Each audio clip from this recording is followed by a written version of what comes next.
YouTube.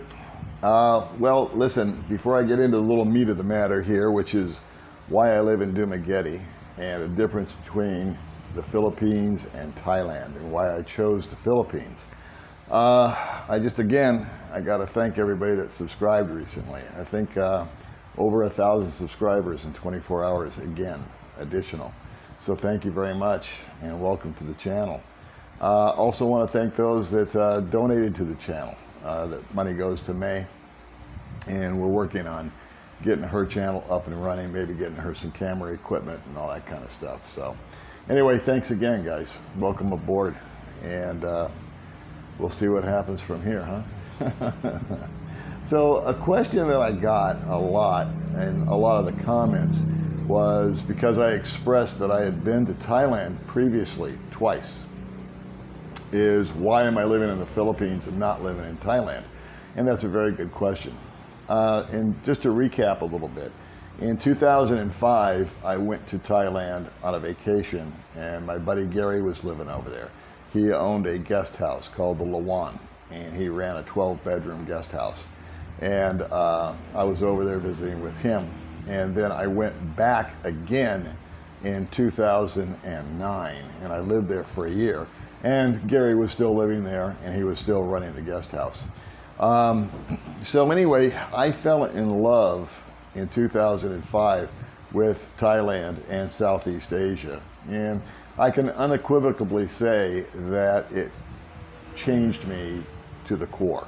I knew in 2005 that I would end up in Southeast Asia. And so when I went back in 2009 and I stayed in Phuket for a year, I enjoyed it. I was on a very limited budget. I did not have an income. I tried working over there with Gary. That's a whole other story, and didn't make any money and all that jazz. But I managed to squeak out about 11 months, almost a year of living over there. And I lived in an area in Phuket that was near a place called Jung Salon Mall.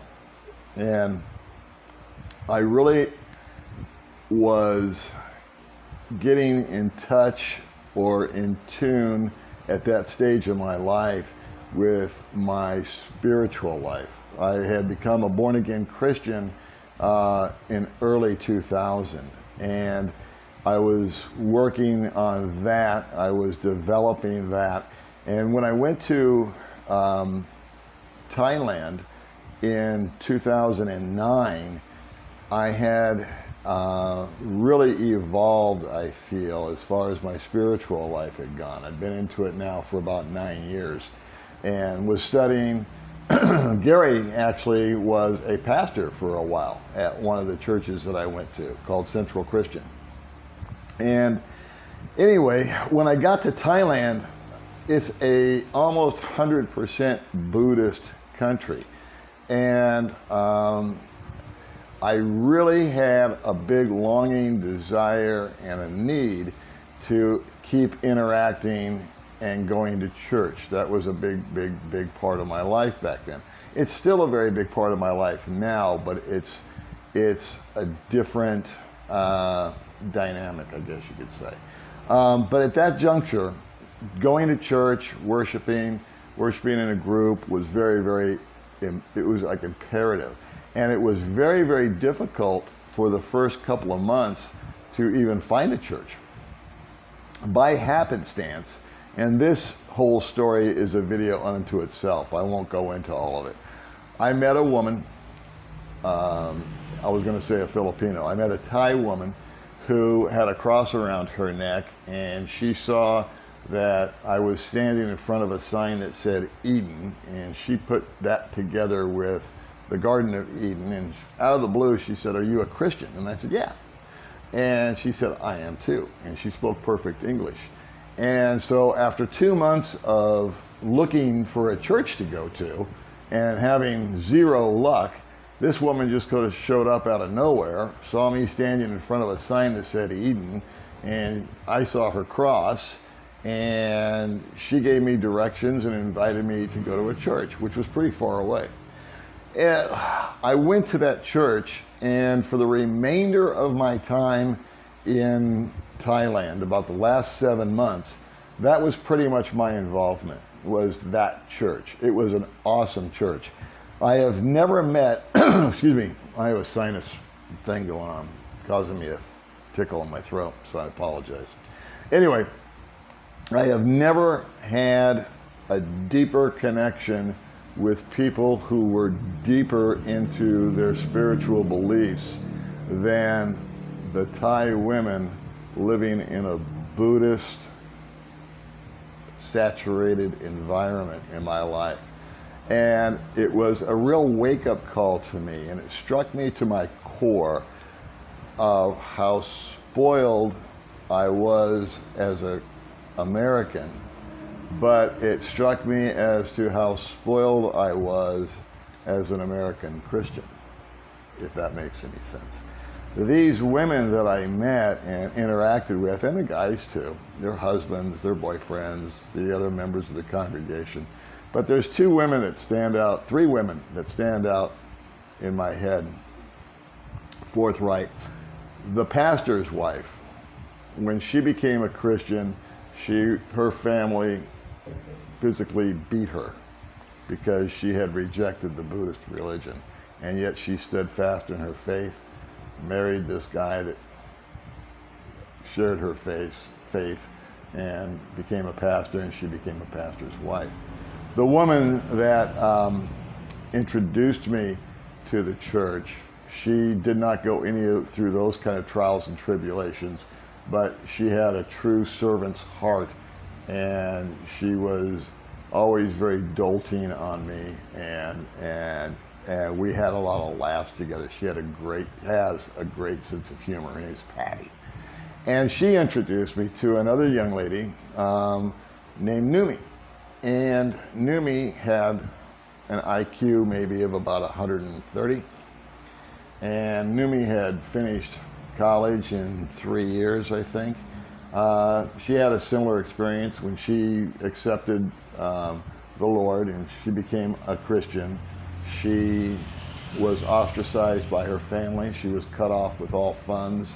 And again, it's a separate video that I could make about this whole time over there. But she funded her own way through college after being cut off by her family. And later on, the rest of her family joined with her in going to church. But her and I would spend hours upon hours upon hours, occasionally, maybe once a week, maybe twice a week, because she worked and was busy and this and that. But we would just sit and talk.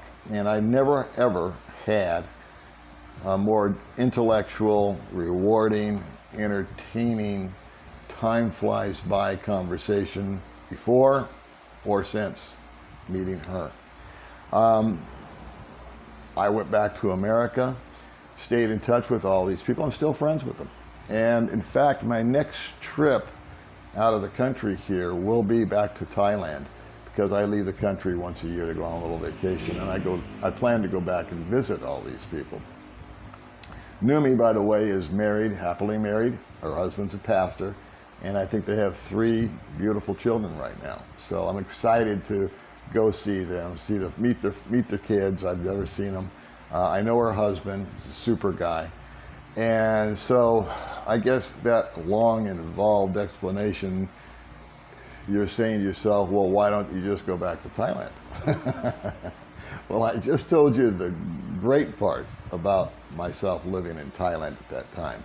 The bad part about Thailand is, number one, with the exception of these people that I met at church. I mean, the pastor, the pastor's wife, Numi, Patty, all these people, they spoke perfect English. They were very educated. They were very intelligent. They were they were doers. You know, they didn't stand on the sidelines and watch. These are the type of people that made stuff happen, people I'm attracted to. And so, but they were the exception to the rule. The rest of the time, if I got away from them, and I was only with them maybe 2 days out of the week, but I would not be able to really communicate with anybody. So that was a big problem. Number two, I lived near a place called Bangla Road, which is like the go-go bars and the red light district and all this and that. And while it was fun, I used to walk through there all the time, and so did Gary. And it was entertaining. It was fun to watch the girls jumping around. It was fun to watch the Australians getting into fights with one another. it was never a dull moment. Let me put it that way. But it was more of like, you know, do you want to go to Disneyland every day if you live in Orange County? It's just like after a while, it's like, oh yeah, Bangor Road, you know, now you start to avoid it because it's just the same old, you know, it's Groundhog Day. Same old people are jumping around, same old people are getting into fights. This guy's getting drunk. And while I enjoyed the beaches, I love, and I still love the food. The language was an issue, boys and girls, and the immigration visa thing is a nightmare. And it's gotten worse. When I lived there, I used to have to, like, once a month or every 2 months or something like that. I actually don't remember. But I used to have to take a bus and go to Myanmar, formerly Burma, and go across a river and pay $20 and be out there and then come back. And it was a whole thing where you left the country and now you were back in the country. But that only lasted for so long, and then you had to leave the country for an extended period of time. Again, the details I forget, but it was just a hassle. It was hard. It wasn't necessarily expensive, but it just wasn't conducive to staying there long term. And from what I understand now, I don't pretend to be an expert on this, but it's gotten worse over there. It's become where you need to have health insurance and be able to prove that. You have to prove, I think, at least $2,000 a month income and or X amount of dollars in the bank. And from what I'm hearing from other guys is that there's a pretty big exodus right now of guys bailing out of Thailand. Apparently they're making it less and less comfortable for expats to live there. And I kind of got the vibe while I was there that while they didn't mind me being there and they didn't mind me spending my money, they really weren't that interested in me staying there long term. You know, in other words, come, stay for a month, 2 months, drop as much dough as you want to, but then get the hell out and let us have our country. And to be honest with you, I respect that. So when it came time for me to retire, I looked at Thailand, and I looked at this country, and I looked at that country, and I started to research different places. And so the Philippines came on my radar primarily from YouTube, vloggers like myself watching guys walking around, and in particular a guy named Rike, who has a channel called Life Beyond the Sea. And so I watched Rike's channel, and I watched another guy named Ned with Philippine Dreams. I watched another guy called A Brit in the Philippines, Bud Brown, who lives here in Dumaguete. And so I watched all these vloggers, and they all were telling me exactly what I wanted to hear. They were saying, let's see, Ned, Rike, and Bud all lived in Dumaguete. And the Brit in the Philippines lives someplace called Naga, which I've never been to. And so, a long story short, so I don't, waterboard you with a million details you don't need to hear, is that I got sold on Dumaguete. And in my mind, I had created this little fantasy that the Philippines was going to be just like Thailand, but they spoke English. And I was pretty wrong on that. So where I was wrong is that the food's not nearly as good. The infrastructure is not nearly as good here. The beaches aren't nearly as pretty. The people aren't nearly as fit here in the Philippines as they were in Thailand. But they do speak English. The visa requirements are fairly simple. And when I came over here, I said, you know what, man, just give yourself 6 months and see what happens. After you get here, this is me talking to myself, you can start traveling around. You can hop from this island to that island, and you don't necessarily have to stay in Dumaguete, but those guys are there. It seems like a cool place. And once I got out here, my plan was to get settled in and then start exploring other islands. And you know, one of my favorite sayings, if you've been watching my channel, is, if you want to make God laugh, tell him your plans. So those were my plans. Well, when I got out here, I realized, well, I didn't realize, but what happened was the trip was hard. Not knowing a soul out here and doing it all solo and making all the mistakes that I've made, which I've explained in previous videos, I was pretty much content with the fact that I just made it the 6 months and was able to settle in. And the traveling thing to other islands really kind of took a back seat to everything else. After about a year, I did do some traveling. I went to, I never say it right, I went to Bacolod. I think I'm saying that right. I went to Angeles City. I went to Siquijor. Close places, neighboring places, Cebu, Manila. They're all different in their own ways. They all have certain perks. They all have certain drawbacks. All I know is that whenever I went to those places, and again, I wasn't there for extended periods of time, sometimes four or 5 days, I really just wanted to come back to Dumaguete. Dumaguete, for me, is a good fit. It's got enough restaurants that suit my taste, Americanized or European type of restaurants that I enjoy. It's got, for what it's worth, a decent transportation system, although antiquated. But it does have access via ferry. It has its own little airport. It's got a bus system that works. None of it's state-of-the-art. None of it's really efficient. None of it's really pretty. But it's there, and it's available, and it works, and it's affordable. As far as the other islands go, I really just dialed back, because one thing that I discovered is that one place in the Philippines, to me, looks just like where I'm at right now. There are natural resources that might be something that you'd want to see. A certain waterfall, a volcano.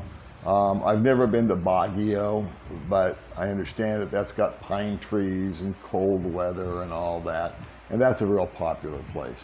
But I don't have any desire to go there, because I know what a pine tree looks like, and I know what cool weather feels like.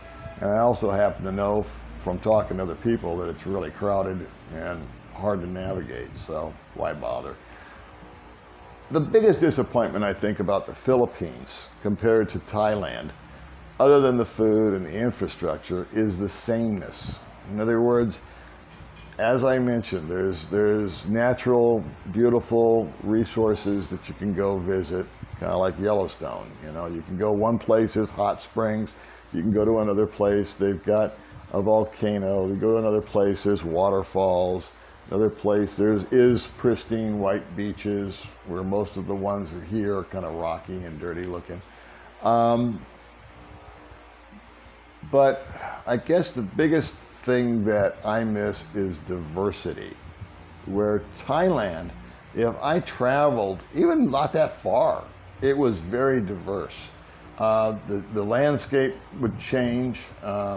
There was a lot more variety of architecture, of places of interest. They did have modern malls, and they also had, you know, jungles. They had beautiful beaches that were like hidden coves. I don't find any of that kind of stuff out here. So I guess if I could take the good parts of the Philippines, which is the English speaking and the visas and the immigration, deal and transfer that over to Thailand, that would probably be my point of interest. But the other thing, with the exception of the people that I met at church, I just didn't feel like, even though they call Thailand the land of smiles, I just didn't feel that the people had the same level of, I don't want to say love, but of compassion that the people in the Philippines have. And that is something, my friend, that is irreplaceable. Whenever I've left the country here, I've gone to Indonesia, I've gone to Vietnam, I've been in Thailand. People smile at you. People are friendly. I haven't encountered any kind of violence or adversity or any kind of, I've never felt threatened. I've never felt unsafe in any of these places that I've gone to. But I always miss the Philippines. And I've stated it in a couple of videos before. It's the heart and the soul of the people here in the Philippines. They are loving, they are giving, they are helpful, they are friendly. And there's just a kinship, if you will, that I feel towards the people here in Dumaguete in the Philippines. I think Dumaguete has got, it's got its one little goofy disco. It's got some beaches that if you want to drive, you can go. You can go diving. It's got mountains. So there's plenty of diversity here, but it's small and it can get repetitious after a while. There's only so many times I can go to the mountains, go to the beach, go here, go there. I'm not complaining, but I'm just explaining, because there's a lot of people that want to come out here. And I've had some comments recently where guys have said, wow, after listening to you talk, I've decided I'm going to move to the Philippines. I want to do a disclaimer here that it's not all sunshine and rainbows and beaches and pretty girls. Although those things do exist out here, you're going to find, if you do come out here, in my humble opinion, your share of adversity, the bug bites, the heat, the traffic, the smog. I was without water for 2 days. Prior to making this video, we had a brownout. It goes on and on and on. But I thought I would take a minute because I had the comments and I had the questions. Why the Philippines? Why not Thailand, since I lived there before? And hopefully this little video addressed some of those questions and gave some answers. Okay? Thanks again for subscribing, guys. I'm going to do a video about healthcare next because that is the other big question. All right? I will see you all later. God bless.